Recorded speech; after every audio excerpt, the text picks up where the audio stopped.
अरे क्या हो गया? रिमशा, रिमशा, रिमशा क्या हुआ बाबू?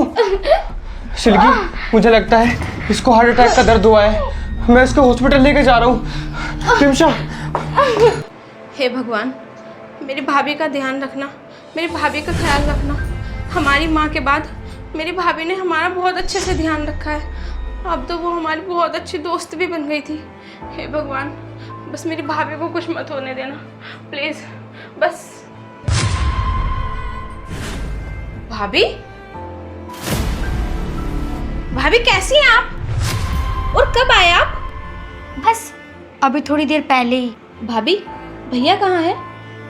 तुम्हारे भैया हॉस्पिटल में हैं और तुम चिंता मत करो, वो भी बस थोड़ी देर में आते ही होंगे। सिल्की, तुम मेरा एक काम कर दोगी? हाँ भाभी बताओ। सामने कमरे में एक फाइल और चाबी का गुच्छा रखा हुआ है, तुम मुझे ला कर दे दो। ठीक है भाभी, आप बैठो, मैं लेके आती हूँ। लो भाभी, फाइल और चाबी का गुच्छा। सिल्की, मैं चाहती हूँ कि ये फाइल और चाबी का गुच्छा तू अपने भैया को दे दियो। लेकिन भाभी, ये फाइल और चाबी का गुच्छा तो आप भी भैया को दे सकती हैं। हाँ, ये चाबी का गुच्छा और फाइल मैं भी तुम्हारे भैया को दे सकती हूँ, लेकिन मैं चाहती हूँ कि ये तुम दो। लेकिन भाभी, जब आप हो तो ये फाइल और चाबी का गुच्छा आप भैया को दे देना। देख सिल्की, मैंने तुझसे जितना कहा है ना, तू उतना कर। ये फाइल नहीं है, ये मेरे इंश्योरेंस के कागज़ हैं जो शादी से पहले मेरे मम्मी पापा ने बनवाए थे। और ये चाबी लॉकर की है, इसमें कुछ गोल्ड रखा हुआ है जो तुम्हारे भैया के काम आएगा। और अब मुझसे ज़्यादा सवाल मत कर, जो मैंने तुझसे कहा है तू वो ही कर। भाभी, आप ये इंश्योरेंस के कागज़ और चाबी अचानक भैया को क्यों दे रहे हैं? और आप ऐसी बहकी बातें क्यों कर रहे हैं? अब समय आ गया है ये दोनों चीज़ें तुम्हारे भैया को हवाले करने का। इस शरीर का तो कुछ नहीं पता आज है या कल नहीं, क्योंकि शरीर तो नश्वर होता है ना, कब इसके प्राण निकल जाएं कुछ पता नहीं। भाभी, आप ये कैसी बातें कर रही हो? आपको पता है ना, आप अभी तो ठीक हो के आए हो और फिर भी बहकी बातें कर रही हो कि मरना जीना। नहीं भाभी, ऐसी बातें मत करो। आपको पता है, जब आप हॉस्पिटल चले गए थे तो मैं कितने घबरा गई थी। आपको देख के मैं अब संतुष्ट हुई हूँ। और आप तो जानती हो, माँ के जाने के बाद आप ही हमारा सहारा हो। भाभी प्लीज़ ऐसी बातें मत करो। सिल्की, अब घबराने का समय नहीं है, अब तो खुद को संभालने का समय है। तुम अपने आप को भी संभालो और अपने भैया को भी संभालना, क्योंकि अब तुम ही एक दूसरे का सहारा हो।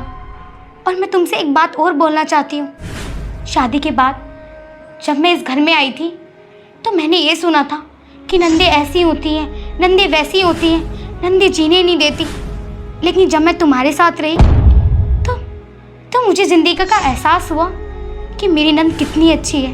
नंदे ऐसी नहीं होती जैसा हम सुनते हैं। लेकिन जब मैं तुझसे मिली तो तब मुझे एहसास हुआ कि मुझे नंद नहीं, नंद के रूप में एक छोटी बहन मिली, जिसने मुझे बहन की तरह प्यार किया और एक छोटी बहन की कमी भी पूरी करी।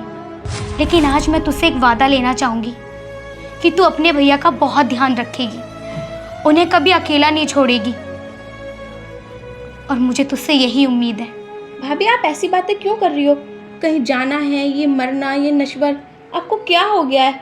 मैं जानती हूँ भाभी, आप मुझे बहुत प्यार करती हैं, आप मेरे बिना नहीं रह सकती। मैं भी आपको बहुत प्यार करती हूँ। भाभी प्लीज़, आप मुझे हॉस्पिटल जाने के बाद पहले इतना रुला चुकी हैं, और मत रुलाओ प्लीज़। भाभी, मैं आपसे बहुत प्यार करती हूँ, मैं आपके बिना नहीं रह सकती। अरे सिल्की, अरे पगली, तू तो खामेखा परेशान हो रही है। मैं कहीं नहीं जा रही हूँ, मैं तो यहीं हूँ तुम्हारे पास, इस घर में, तुम्हारी यादों में, हमेशा तुम्हारे पास। भाभी, आपको हो क्या गया है? आप कैसी बातें कर रही हो ये? शायद तुम्हारे भैया आ गए, जाओ। भाभी, आपको कैसे पता भैया आ गए? अरे मैंने तुमसे जितना कहा है ना सिल्की, तुम उतना करो। शायद तुम्हारे भैया हॉस्पिटल से आ गए हैं, तुम जाओ। ठीक है भाभी, आप यहीं बैठो, मैं भी आती हूँ। अरे भैया, आ गए आप? बहन, तेरी भाभी की हालत बहुत ख़राब है। चल तू एक बार हॉस्पिटल चल बहन, एक बार उससे मिल ले। अरे भैया, ये आप कैसी बातें कर रहे हो? भाभी तो अंदर बैठी है, मैं अभी उनसे बहुत सारी बातें करके आई हूँ। चलो आओ, आपको मिलवाती हूँ। बहन, मैं जानता हूँ तो अपनी भाभी से बहुत प्यार करती है, लेकिन सच में उसकी तबीयत बहुत खराब है। भैया क्या हो गया आप दोनों को? आप यहाँ अजीब बातें कर रहे हो, भाभी अंदर अजीब अजीब बातें कर रही है, मेरे तो समझ में ही नहीं आ रहा। अरे चलो, वो अंदर बैठी है, मैं मिलवाती हूँ। बहन, तुझे तेरी भाभी का सदमा लगा है। तेरी भाभी ऑक्सीजन पे है, ऐसे कैसे हो सकता है? भैया खबरदार, जो मेरी भाभी के खिलाफ एक शब्द भी बोला, मैं उनके बारे में कुछ नहीं सुन सकती। चलो आइए आप, मैं भाभी से मिलवाती हूँ आपको। अरे तू कहाँ लेके जा रही है? चलो। अरे मेरी बात तो सुन। देखो ये रही।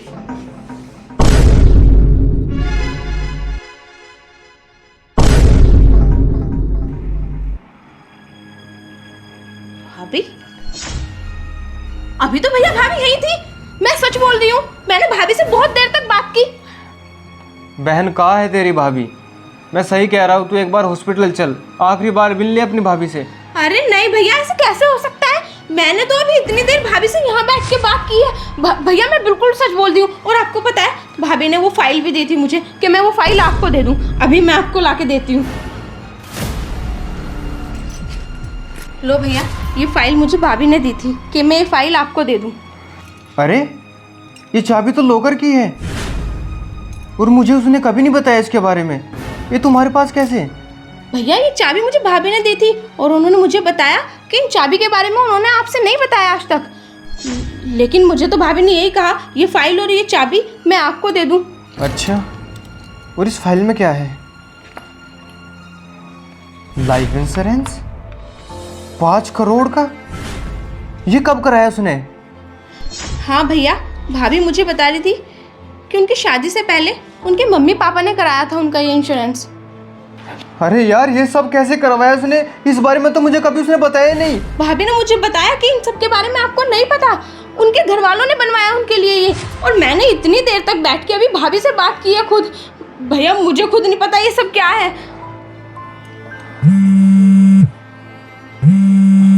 डॉक्टर साहब?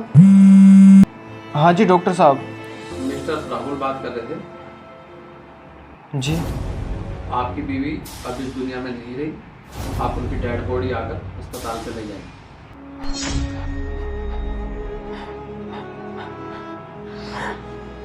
भैया क्या हुआ?